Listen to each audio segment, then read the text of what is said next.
আপোনাৰ এটা মাত্ৰ ভোটে অসমলৈ পুনৰ মাতি আনিব পাৰে ভয়ংকৰ পৰিস্থিতি।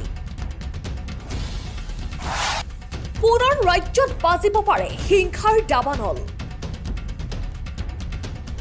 বাতৰিৰ শিৰোনাম দখল কৰিব পাৰে হত্যা হিংসা বন্ধ আন্দোলন অস্থিৰতাৰ খবৰে।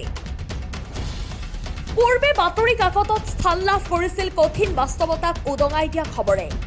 কংগ্ৰেছৰ শাসনকালত বাতৰি কাকতৰ পৃষ্ঠাই পৃষ্ঠাই আছিল হত্যা হিংসা বন্ধ আন্দোলন অস্থিৰতাৰ খবৰ। ঘৰৰ পৰা ওলাই যাবলৈও ভয়, সংশয়ত ভুগিব লগা হৈছিল সাধাৰণ ৰাইজ। থমকি ৰৈছিল অসমৰ উন্নয়ন। এই কথা আমি কোৱা নাই।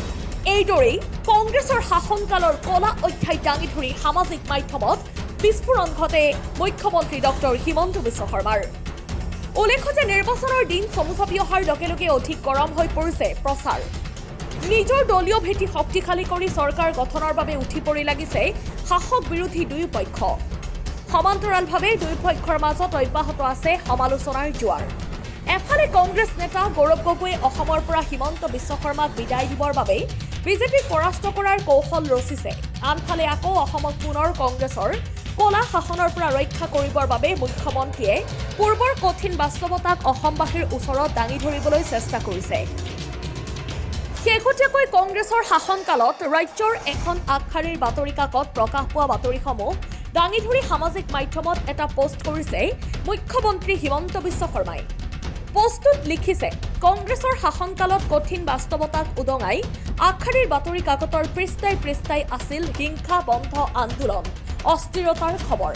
সাধাৰণ মানুহে ঘৰৰ পৰা ওলাই যাবলৈ ভয় আৰু সংশয়ত ভুগিছিল। থমকি ৰৈছিল উন্নয়ন। কিন্তু আজি অসম সলনি হৈছে।